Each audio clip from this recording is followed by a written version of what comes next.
Hi there, and welcome to the Skylight Books author reading series. If you'd like to learn more about us and our many upcoming author events, please visit skylightbooks.com, where you can browse our inventory, buy books, and join our Friends with Benefits Club. You can also follow us on Twitter, Tumblr, and Facebook. To speak to a real live bookseller like me, please call 323-660-1175. Thanks for your support, and enjoy. So I'll ask a question which I hope leads into your reading. I found this book, this book is so arresting politically, and I'm sure we'll talk about that, but as a writer, I was also really excited by it because it does something which is so technically difficult, which is a revolving set of first-person voices. And I always worry when I start a book like that because when you're a writer, you treasure these little moments where you can put in an insight or you can put in something. Ian McEwan always says those are the moments you have for yourselves, like they're not even for the reader as much. But the gap is so narrow with you between your voice as a writer and the characters. In other words, I never felt as if I was out of the character's own narratives, even though there's Nora, who's the daughter of a murder victim in the Central Valley, and there's Jeremy, who's an Iraq War veteran, and Driss and Maryam, who are immigrants from Morocco. So my question was, I suppose, A, how did you manage it? And B, did the form come first to you when you were thinking about writing a book about immigrants in America and their experience? There's also a Mexican immigrant. Did the form come first, or did the idea come first and then the form follow? And how did you manage that sort of polyphonic style, which is so difficult to pull off? So the short answer is the idea came first and the form followed. Okay, thank you. No, I'm just kidding. So I started working on this book in the summer of 2014. I had just turned in the copy edits for the Moore's account, and it was a historical novel, and it involved like 5 years of research, and I was tired, and I was, I want to work on something completely different. But first, a vacation. And so, and so we went on vacation, and towards the end of that, I received the text from my sister saying that my father had taken ill, and he was in the hospital, and he was in a really bad shape. And so we packed up, and we went to Morocco, and he's fine now. He's perfectly fine. He's sharp as a tack. But when I came back, I brought that fear with me that someday I am going to get that phone call, or someday I'm going to get that text. And it's a fear I feel that I share with millions of immigrants in this country. And not just people who were born abroad, but even people who are sort of have internally migrated, that they're going to be away when their loved ones need them. And I wanted to write something out of that fear as a way to sort of almost like exercise it. So that's where the idea came about. And because I did not want to just write about death and grieving for 400 pages, I thought I might make it interesting and have the sort of death be a bit mysterious. It's a hit and run. The character is a Moroccan immigrant to the U.S., and he dies in this car accident, and the question is like, is it intentional, or is it a crime, or whatever? And so that's the idea. And so when I started working on the book, I thought I just spent the last 5 years working in the first person from the point of view of this Moroccan slave. So I know what I'm going to go back to the third person just as a break. And so I wrote... Well, there's that great Iris Murdoch quote that every book is written in hasty tactical retreat from the last one. Yes, so that is exactly what it was. I'm going to go back to the third person. It's going to be so freeing. Yes. But you went to... I found this so interesting because the Moore's account is this vivid first person. Yes. And now you're back. And I was like, I need a break. And, and it's contemporary. It's going to be no research. I mean, it's this whole idea that you're going to somehow cut corners. It's the stupidest thing. And, and then you do it with everyone. The next project's always going to be so easy. yeah. And so books are always perfect before you start working on them. Exactly. And then as soon as you start working on them, everything sort of unravels. So the first draft was in the third person, and it was Nora, and it was Jeremy, and it was Coleman, who's the detective. So, sort of like basically what you need in order to move forward a story about grief, which is the daughter discovering that her father has died, a story about love, and then the sort of the crime story, what is happening. And so I did that for 2 or 3 drafts, and then I sent it to my editor, who's, I don't know if you've ever met him. He's kind of a character. I haven't. So his name is Errol McDonald at Pantheon, and he has this phenomenal ability to ask the right questions. And he doesn't. Sounds awful. Yeah. So when he got the book, he's like, "Oh, this is so wonderful. We're so proud to publish it." And it was like very complimentary. And then it was like this paragraph break. And it was like, "But I wonder." Oh, no. the entire story, as you read it in this book, was in that previous draft, except it was from those three, the points of view of those three characters. And he was like, well, I wonder, though, if you... In first person. So it wasn't the third person. In third person. Yeah, it's the entire story, but it was in third person. And he was like, but I wonder about, you've chosen these three characters, these three perspectives to tell the story from, but it's, you have all these phenomenal sort of minor characters, and what's going to happen with them, and it'd be nice to kind of get their perspective. And I thought, surely you're not suggesting that I add like a bunch of other characters in the third person, like that. I don't want to do that. And so I started thinking about it, and I thought, okay, well, I could make it work in the first person, but then that would be a different book, wouldn't it? So I cried. And then I thought, okay, well, but I'm a professional, so I'm just going to... So I'm going to try this for 50 pages and see whether I like it. Well, maybe, though, that's why there's this uncanny sense that the voices are so individualized, because you didn't begin with, like, a first... I feel like sometimes writers can make that mistake where they're like, I'm Jeremy, the Iraq War veteran with PTSD who can't sleep, like... Whereas it feels so organic in your hands. Well, it's because they were already familiar to me long before I even started working in the first person. Interesting.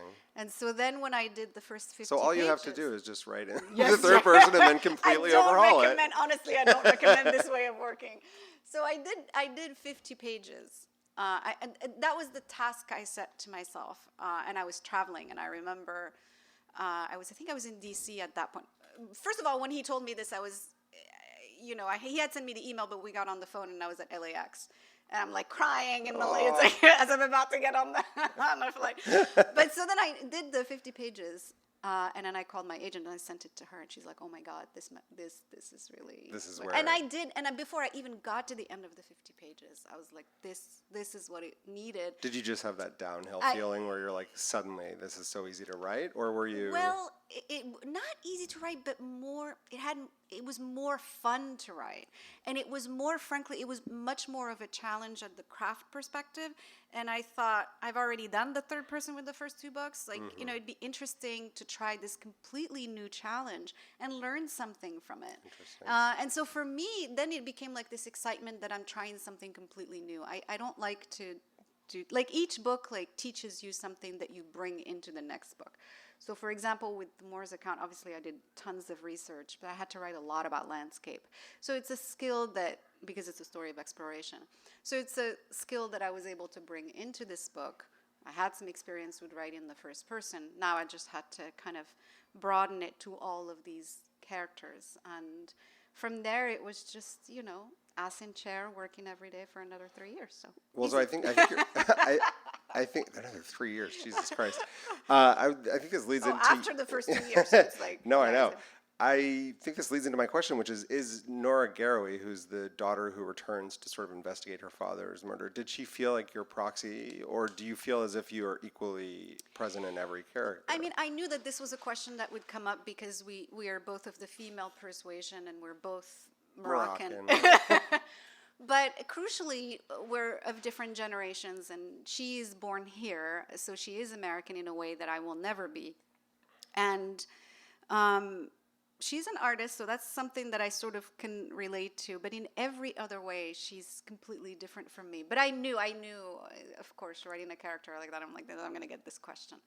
Well, now maybe you'll read it, and I'm dying to know which character you're going to read from. So let's see.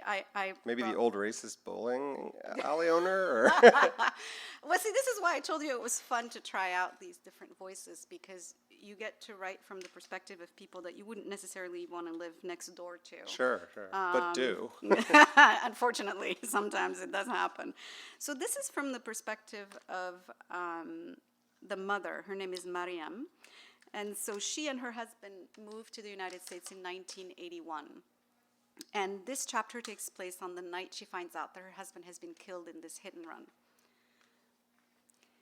I was trying to stay awake, so I switched on the radio and looked for Claudia Corbet's show on KDGL. Usually she's on at lunchtime, and I listen to her while I'm peeling potatoes or chopping parsley. But the show is so popular that they rebroadcast it again at 10 p.m. That night, a young woman was calling in to say she had gotten married just 6 months ago, but she and her husband were already fighting because he wanted to move to Portland to be a nature photographer, and she wanted to stay at her job with an insurance company in Salt Lake City, and neither one of them would change their minds. Listen, Claudia told her sharply, the way she does sometimes when callers start to ramble and refuse to face the obvious. Nobody said that marriage was easy. Marriage is work.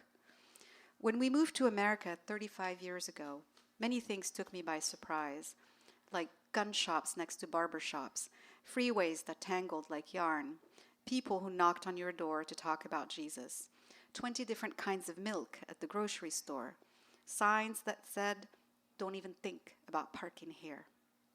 I remember pointing them out to Driss. They even have signs that tell you what you can't think. But above all, I was surprised by the talk shows, the way Americans loved to confess on television. Men talked about their affairs or addictions or gambling problems. Women talked about their weight or plastic surgeries or the children they had outside marriage. Even teenagers had something to say, mostly about how terrible their parents were. And all of it like it was a normal thing. I couldn't stop watching. The television sat on top of the supply cabinet in the back of the donut shop, and while I was washing dishes or mopping floors, I would watch Sally or Donahue, which in those days were on in the middle of the afternoon when the shop was quiet. My brother had told me that watching television would help me improve my English, and I will say I learned a lot of new words like paternity test and artificial insemination and AIDS epidemic. But my trouble was pronunciation, how easy it was to say tree when I meant three, or udder when I meant other. I needed a lot of practice. In Casablanca, I had my 2 sisters, 3 uncles, and 8 cousins. But here in California, my brother was the only family I had, and he lived 130 miles away from us. I hadn't realized how far that was until we went from seeing him every day to seeing him only once a month, and sometimes not even that often. For me, that was the hardest thing about living in America. Being so far away, it was like being orphaned. One day, we went to the Stater Brothers on the 62. We had been living in the Mojave for about 9 months by then, but this was our first winter here, and we weren't used to the cold. So I bundled up Salma in a green wool coat I'd bought for her at the Goodwill before we went to the store. She sat in the shopping cart, which was another thing that was new to me in America. But I let her. She liked the feeling of rolling around the store in the cart, and I didn't see the harm in it. Looking through the coupons we'd clipped from the newspaper, I found a discount we could apply to a can of Hunt's diced tomatoes, but I couldn't see the brand anywhere on the shelf. "I'm sure they have it," Driss said. He was like that. He always had faith, even about silly little things. So while he looked for the can, I waited, shivering in my denim jacket. Then a woman pushed her car past us, and in her wake, I caught the scent of rose water. Instantly, I was back in Casablanca with my sisters, putting our hair in rollers and trying on different colors of lipstick, looking at our reflections in the dresser mirror, where a picture of Shadia was tucked into the frame, her hair in an elaborate bouffant we were trying to replicate. The radio was on. We were waiting for the DJ to play the Bee Gees. Our friends were coming by later to watch an Egyptian movie starring Roshdi Abaza. I don't know why I did this, but I followed the woman down the aisle and along the refrigerated section, where she got milk and butter and eggs and juice, enough for a big family, and then to the corner display where she picked out one of the new E.T. lunchboxes with the alien and the little boy touching fingers and the light glowing between them. The woman had long brown hair, almost the same shade as mine, only she wore hers parted down the middle, and I remember that her coat had those huge shoulder pads that were becoming popular. She went into a new aisle, and I watched as she tried to choose a brand of baking flour from the dozens that sat on the shelf. "Hello," I said. The woman turned around, her eyebrows lifting, her lips stretching into a tentative smile. "My name is Maryam," I wanted to tell her. "What is yours? Do you live nearby? What do you do? Do you have children? I have one daughter. She is 3 years old. Would you like to have tea with me someday? Are you baking a cake? I know a great recipe. You shouldn't use star flour, though. It's not good for cakes." But when I opened my mouth again, nothing came out. My heart was beating too fast inside my chest. "Yes," she said. "Can I help you?" This is not good floor. What? Later, I would learn to sound out words in my head before I spoke them, the way I had been taught to do at school when we recited the poems of Al-Khansa or Al-Mutanabbi, and our teachers would not tolerate a missing inflection or an incorrect agreement. But that day, all I felt was the betrayal of a foreign tongue. This, I said, is not good floor. She looked at the ground. I don't understand. Too thick. Lady, I have no idea what you're trying to say. Only now that I was close to her did I see that she had a beauty mark on her upper lip, just like my youngest sister, which I hadn't expected, and I stared at her even more intently. But I had already mangled what I tried to say, and I was afraid to make it worse. So I pointed to the flower and rubbed my belly and smiled in a way I hoped made my meaning clear. She shook her head and laughed, displaying crooked teeth yellowed by coffee, then put a box of instant baking mix in her cart and walked off. Standing next to the canisters of frosting, I started crying. That's where Driss found me later, crying next to the frosting. What's wrong? He asked, taking my hand. I didn't know how to explain to him that nothing was wrong, and yet everything was wrong. Salma was watching me from the cart, and I quickly dried my face. I didn't want to upset her, especially after she brandished the can of Hunt's diced tomatoes like a prize, a consolation prize. Where's the coupon? Driss asked me. I didn't have it. I dropped it somewhere along the way when I'd followed the woman from aisle to aisle, so I retraced my steps, but I couldn't find the little envelope where we saved all our coupons. It had taken us weeks to clip that many, and now Driss was annoyed because we would have to pay more for our groceries, and he bickered with me about it while we waited in the checkout line. We had to be extremely careful with money back then because we had just started our business. We worked hard in those early years. We worked very hard. And maybe we should have worked on our marriage too, like Claudia Corbett said. Listening to her that night in the car, I was thinking that we should try again, stop arguing about everything, learn to forgive ourselves, and especially each other for our mistakes. But when I walked in, Driss wasn't home.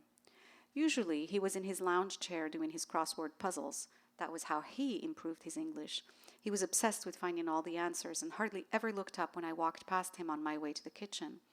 But as I said, that night, the chair was empty, and he didn't pick up the phone when I called him, so I called Salma instead. It was 9:40. I remember the time because I was looking at the clock on the microwave while I talked to her, and she told me not to worry. Maybe he was having car trouble, or his cell phone was turned off. An hour later, the police came. Oh, thank you. That's so good. I'm such a vehement opponent of symbolism, but you have this ability in this book to create these small, delicate symbols. It reminds me of, I'm trying to think, Ann Tyler or William Trevor, where the symbols don't seem like symbolism. They seem like just natural part of life that takes on symbolic meaning. Yes.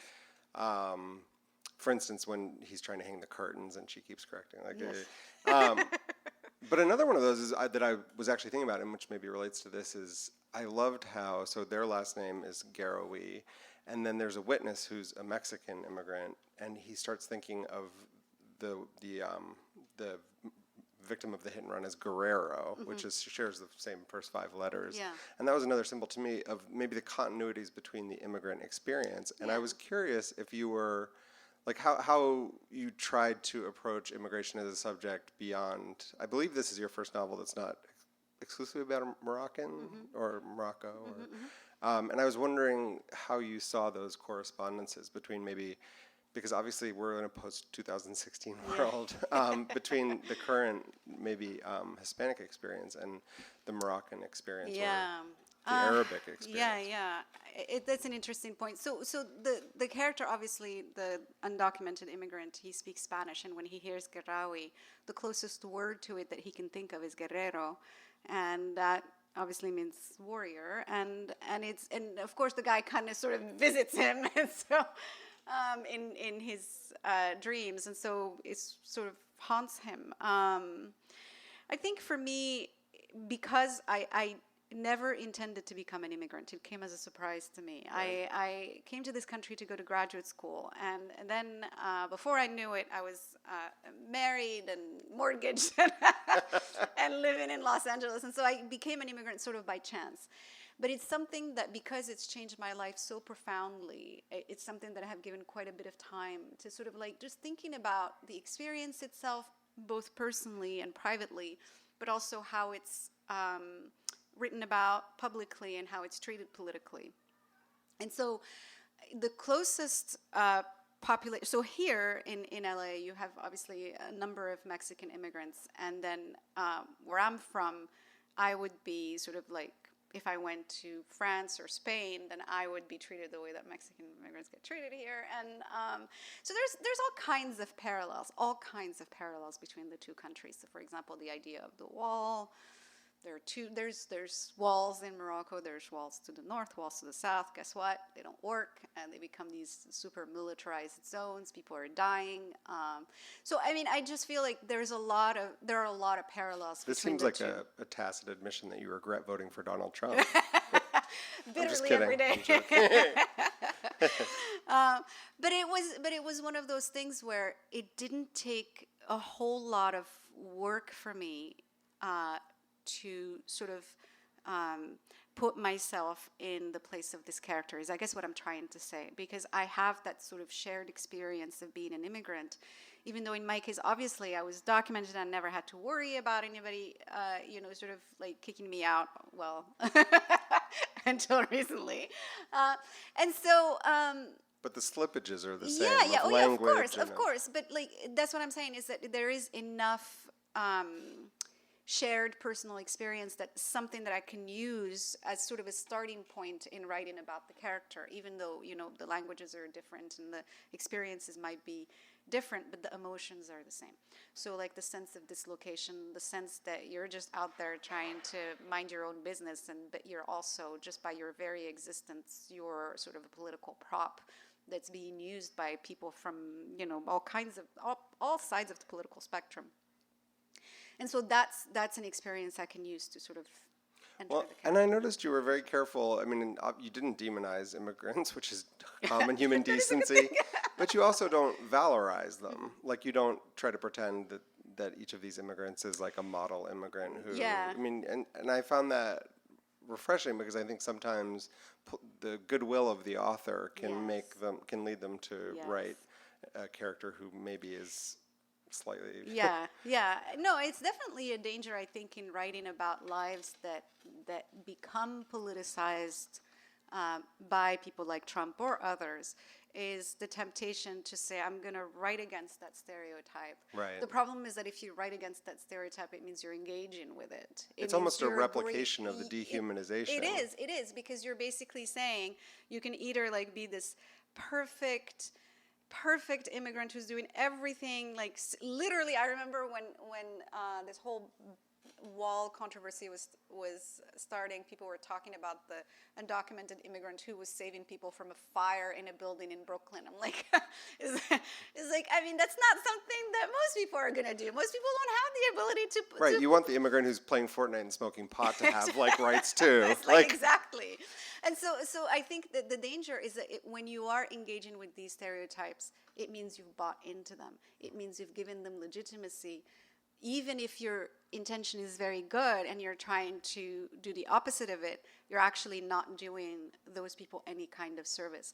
And so in this book, it would have been tempting, particularly after the 2016 election, to sort of like take the narrative in a direction where sort of like the Muslim immigrant is sort of like this upstanding citizen, but he's just the dude who, is just like very flawed and has all kinds of problems in his life. So it's not...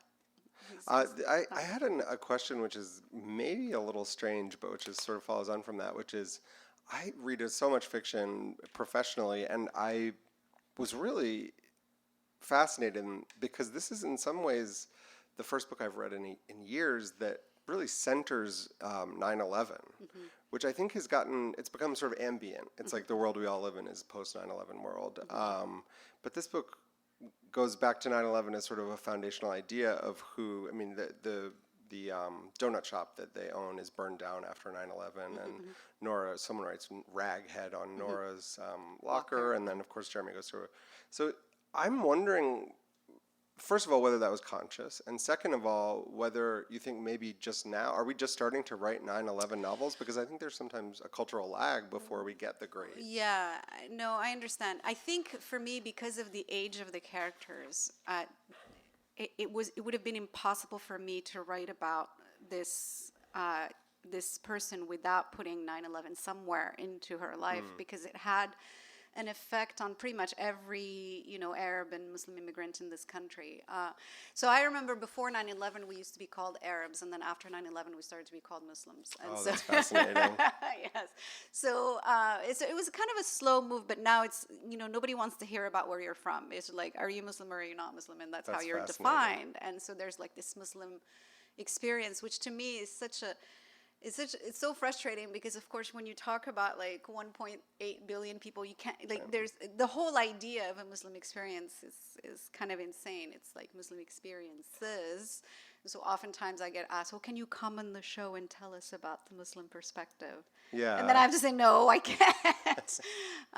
So in writing about the characters, in like about 30 years old, and so in 2014, because the book is set in 2014, so then it meant that she was in high school when 9/11 happened, so it had to be part of the story.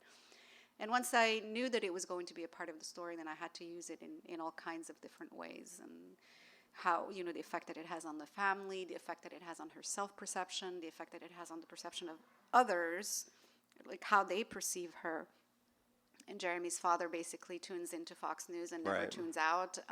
So it was very much a transformative event in American politics and led to the start of the Forever War. And so to me, it is an event that kind of had its place in the narrative. I had to put it. I was just kind of excited by the idea that it might be re-centralized as something we can narrativize, because it's I don't know, it's almost been too big to write about. At any event. I wonder what Maryam would watch now. I mean, now that Sally, do you think it would be Fox News? I'm afraid. No, she might, but she's watching mostly the self-help type. So she's listening to the radio where there is. Is that still on? What is the Maryam of 2019 watching? I don't know. Anyway, okay. Can I ask you?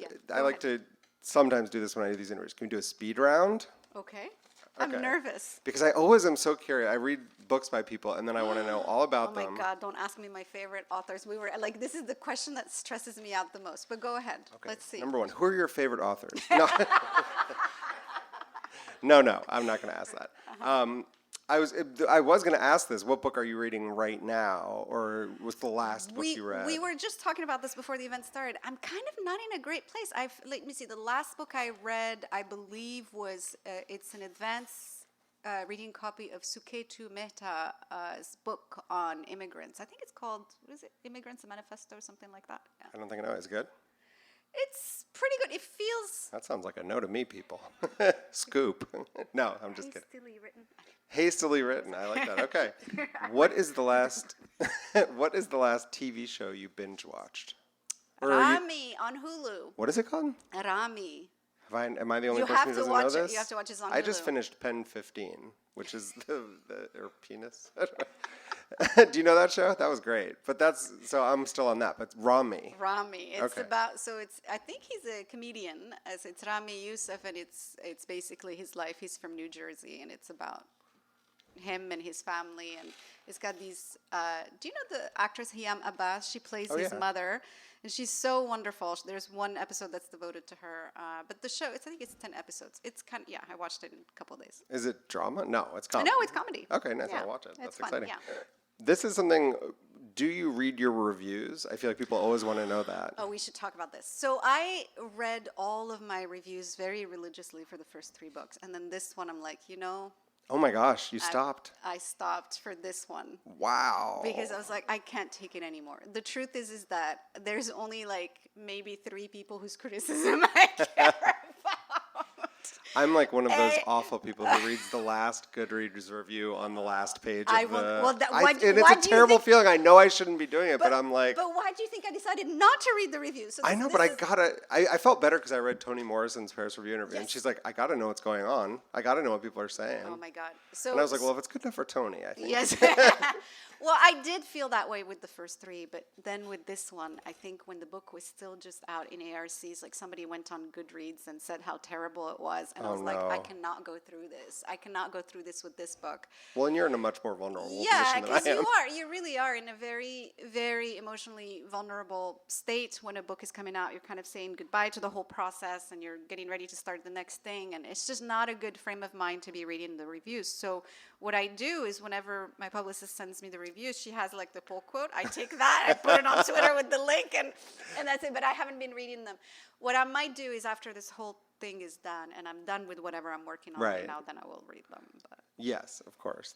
My favorites are the Goodreads reviews that are like 1 star would not load on my Kindle. And I'm like, come on. I'm trying to get a good rating here. Just back off. Do you have, this is something that I feel like is always asked, do you have a writing ritual? Is it ad hoc? Is it every morning at a certain time? I mean, what is it? Well, every morning, yes. So I have breakfast, I drop off my kid at school, I read the news and despair at the state of the world.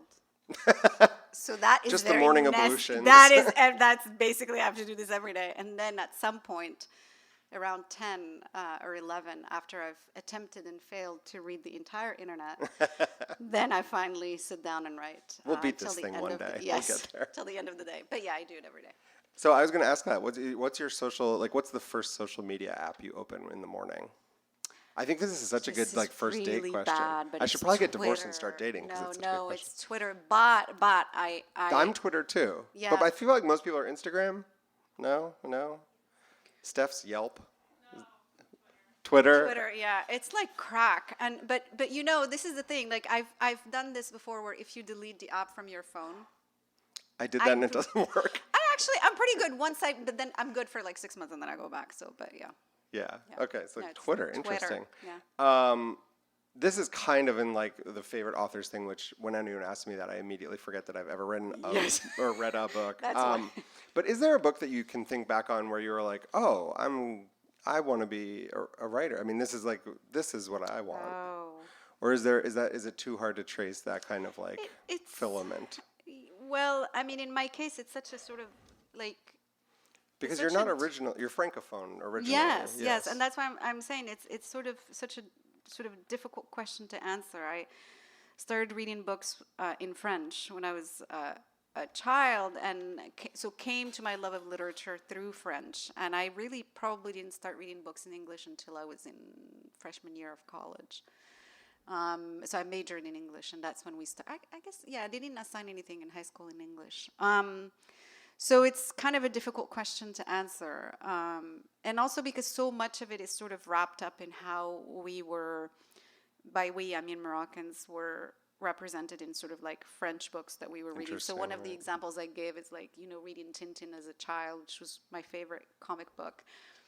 And really rooting for Tintin, and it never once occurred to you that, the native in those books is you. Well, that's what Chinua Achebe talks about. He's like, you're always rooting for the English person, of course. Yeah. So even like this idea that books are teaching you to have empathy with the person who literally colonizes your entire continent, and that you're rooting for them. This is why I have so little patience for people who, think that literature is completely apolitical, or that reading is apolitical, because when you look at my reading experience, it was absolutely political and had consequences, on sort of the psyche of my psyche. It's the subaltern question. Yeah. Exactly. No, that's fascinating. No, I think that's a fascinating answer. I'm almost done, and you guys can ask much better questions than my own. I am going. Okay. Blah, blah, blah, blah, blah. Oh, if you could snap your fingers and be any place on Earth, maybe with Alex or whoever. Obviously. Where would it be? This is like a really dumb question, but it leads to interesting answers because people really have to search their souls. Yes. Oh, anywhere on. Except like half of people will just say Paris. No, I would definitely not say Paris. I guess in Hawaii. I guess I would say in Hawaii. And he would say, I know what he would say. I know he'd be like on top of some mountain. He's a major hiker. On top of a mountain? Yes. Yeah, some mountain that it'll take me, I have to carry a backpack for 3 days and be miserable and crying all the way to the top. That's where he wants to go. You sound like a great husband. I want to end on this because this is a question that obsesses me, and then I want these guys to ask some questions. But I think all the time about, there's a great Flannery O'Connor quote that the writer can choose to write about whatever she wishes, but she can't choose what she makes come alive. And I was wondering if, having, I reread the Moore's Account and I've read your first two books. I wonder what for you is that thing. I mean, there's not even a word for it, like the Dasein that is your, that you can't escape from, that you can make come alive. Like, what is the theme that runs through your books?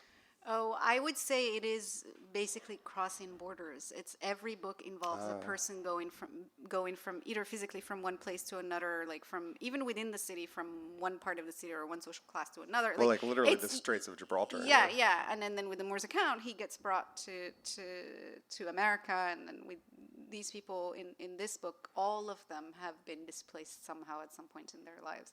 So I would even say Coleman, Yes, even the police officer. And it wasn't. This is the insane part about all this. When I was working on Coleman and kind of like building her backstory, I didn't even realize that I was making her be from one coast and moving to here. I just needed her to kind of be new at the station, and so then it became this whole thing. And then I realized, oh my God, they're all from somewhere else. So I would say yes. That's fascinating. Well, this is truly an honor for me. As I said at the outset, I think we're in the presence of one of America's truly great writers. So please give Laila Lalami a round of applause. Thank you so much. Thank you for that lovely conversation. Very fun. Questions? Yeah. Oh. So it's fascinating to think about this book written in the third person. Because in my mind, it's one of the things that the book does so well is to show how personal relationships are political and political is personal, and like that's really tied up together. But it's hard to imagine how that would work so well from the third person, and also thinking about the Moore's Account and how that was from the first person. Like that. So I guess my question is about how you think about perspective in terms of the perspective of the voice of the novel and the political. Yeah, I mean, I think with this book, it was just stubbornness that I had decided to write it in the third person, just to kind of be different from the previous one. And it's interesting, and I knew something was kind of off about it, but I didn't know what it was, and then it turns out, it had to be in the first person. But anyway, in terms of the personal and the political, it's so interesting to me because I don't, every time I try to write about, like I personally could write about a canvas that's a particular color, like say it's red, and I could describe how beautiful it is, and I can guarantee you that a critic reviewing it would say that it was a political statement. Like I feel like my entire existence is political and is perceived in political terms because of who I am in this country. So it's sort of inescapable. And then the other thing is that I do feel that like that burden of like the political in my life every day. I feel it every day. Every day when I open the newspaper, I'm told that, you're banning Muslims, or there's that sense of constant rejection. And so I feel like it's inescapable in the writing. Like I can't really write about lives that are not touched by the political, just because my life is constantly touched by it. So I don't know what it's like to live a life that's not touched by the political, if that makes any sense. And so in writing, that's all I know how to write. Maybe one of the accidentally healthy things about 2016 is that no one can now say they live an apolitical life. You can't be like, I'm not interested in politics, because politics is interested in you. Yeah. Yeah. Oh, for sure. Yes, Steph? Piggybacking on that, there's that one section that's in the second person. Yes. And it's the one Sama section. Yes. Can you talk about that? Yeah. So I wanted in the book to sort of keep the family at the center of it. So I knew they all had to have a particular section. And she was sort of the sister, and I confess I didn't want to write like a series of sections from her point of view. And so I thought, if I'm going to do only one section, how would I do it? And I knew that she was sort of carrying a secret. And I also knew that her life, like she's really chafing under the burden of perfection that her mother essentially has imposed on her. And so I think in the second person offered the best way of showing that disconnect between the perfect her that she presents to the world and that she feels obligated to perform for the rest of the world, and then her own self with all of its flaws. And so the second person was the best way to do that. That's fascinating because, so in other words, her presentation to the world is her identity in a way, is her first person. Yeah, I mean, it's just, but it is told in this, I don't know how to, yeah. No, it's a great question and answer. Yes, yeah. Go ahead. Yes, as you were exploring the multiple perspectives, POVs, did you find that some of the characters started to want to maybe hijack more than they should in the story? Or were there other perspectives, or were there kind of some lost perspectives that you edited out because as you were exploring, you decided, no, I'm just curious about the... Yeah, no, that's a great question. It's kind of similar to what Steph is asking, really. In terms of some of them becoming more interesting as they went along, for sure, that happened. And I had to decide, well, this character is the detective, and we know what role she's playing in the story. I want her to have a personal life because this investigation, and that's another thing that the book does, is it takes the same event, which is the hit and run, and sort of recontextualize it for each character in a different way.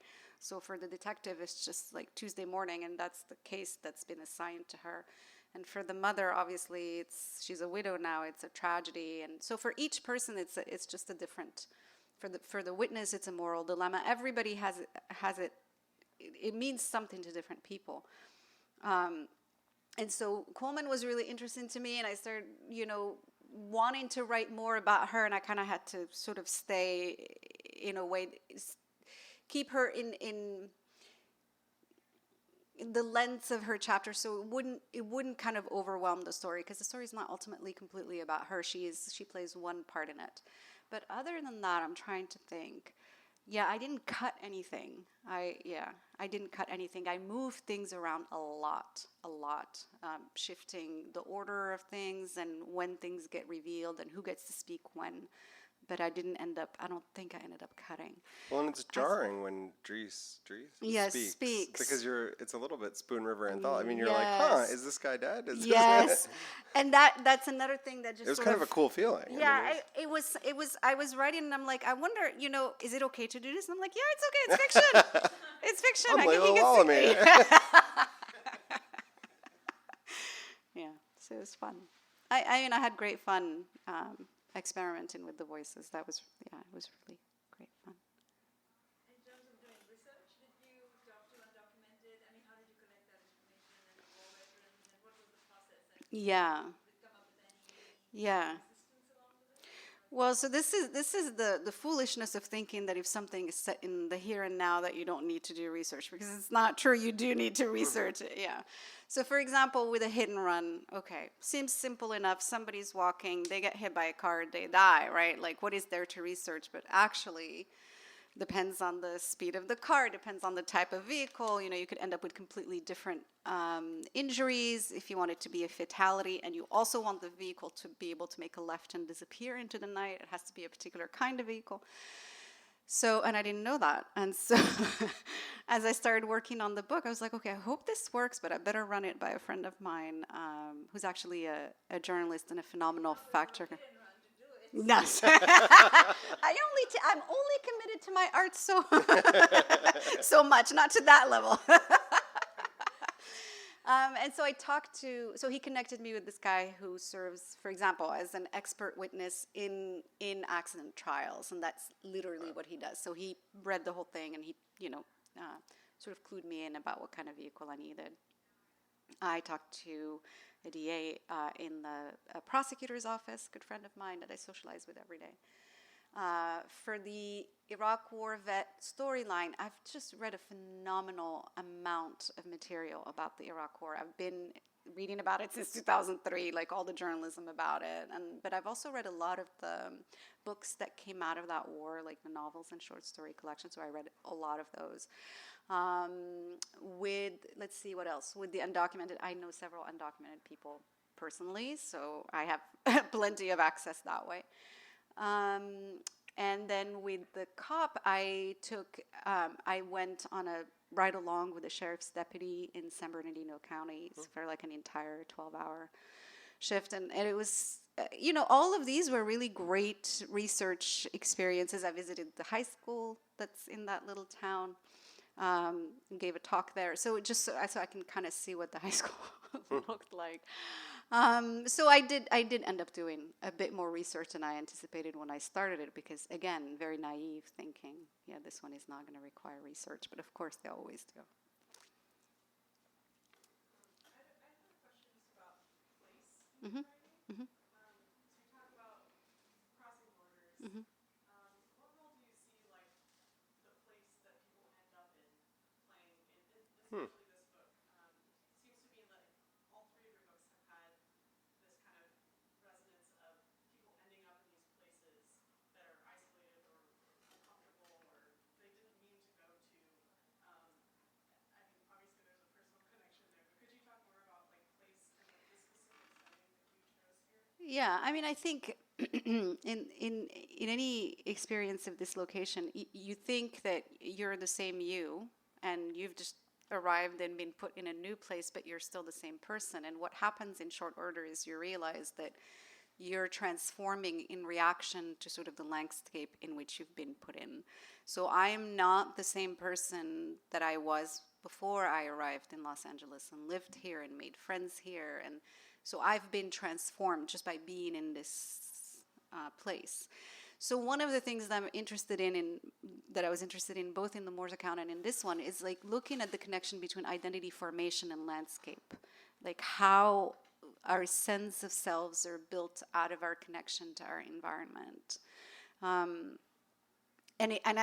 It sounds like, but it's something that you sort of come to as you're writing, and you realize that that's what you're doing. It's not necessarily something that's conscious, or that was not conscious, but it wasn't something that was deliberate. It's something that I realized as I was working on the book, that that's what was happening. And what that meant is that I became even more interested in landscape because of that, and that how it can affect us. One more? Someone be brave.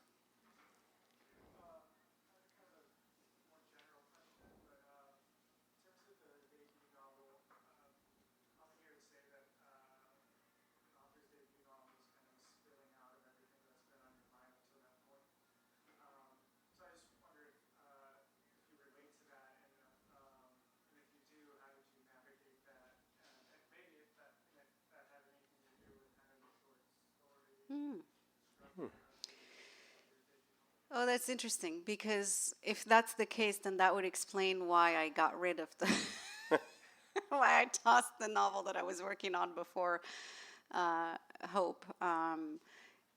I don't find myself all that interesting to write about, and so I mean, I use elements of my life obviously as inspiration or something to start a story, but I'm not, so I don't really see novels as a place to sort of put, my own life in them. I don't know if I'm answering your question, but before Hope and Other Dangerous Pursuits was published, I had written another book that I tossed.